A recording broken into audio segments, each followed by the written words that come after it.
Assalamualaikum warahmatullahi wabarakatuh. Nama saya Naswa Jarah Sopian dari kelas 10C Keperawatan. Saya akan mempresentasikan tugas makalah saya, penyakit asma. Penyakit asma adalah gangguan inflamasi kronik yang melibatkan banyak sel dan elemennya.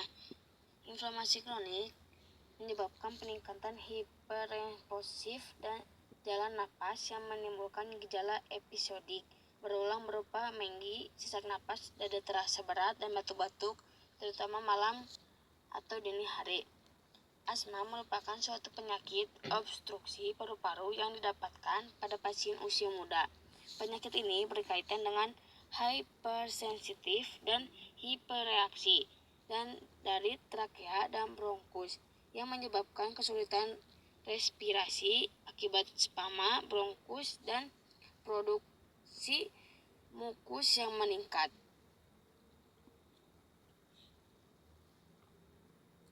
Tanda episode serangan, sesak napas yang berat, batuk biasa tidak produktif selama serangan, tapi produktif sesudah serangan. Pola napas abnormal, penggunaan berlebihan dari aksesori akibat pernapasan, upper chest dan kecepatan respirasi meningkat. Gejala: beberapa penderita lebih sering terbebas dari gejala dan hanya mengalami serangan sesak napas yang singkat dan ringan yang terjadi sewaktu-waktu. Penderita lainnya hampir selalu mengalami batuk dan bengek serta mengalami serangan hebat setelah penderitaan suatu infeksi virus, olahraga atau setelah terpapar oleh alergi maupun iritasi. Menangis atau tertawa keras juga bisa menyebabkan timbulnya gejala dan juga sering batuk berkepanjangan terutama di waktu malam hari atau cuaca dingin. Suatu serangan asma dapat terjadi secara tiba-tiba ditandai dengan napas yang berbunyi, bengek, batuk, dan sesak napas.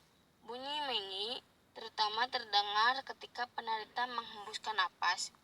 Kebingungan, letargi, keadaan kesadaran yang menurun di mana penderita seperti tidur lelap, terdiri dapat dibangunkan sebentar kemudian segera tidur kembali.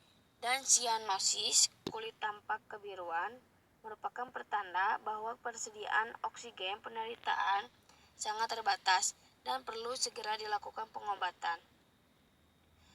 Tujuan pemeriksaan ialah untuk menentukan apakah gangguan primer atau sekunder dan ventilasi yang menyebabkan keterbatasan fungsi fisik, untuk menentukan apakah pasien mampu berpartisipasi dalam program fisioterapi paru-paru, untuk mengembangkan rencana terapi individu pasien, untuk mengevaluasi perbaikan dan efektivitas hasil terapi, untuk menentukan apakah terapi dilanjutkan atau dihentikan, untuk menentukan home program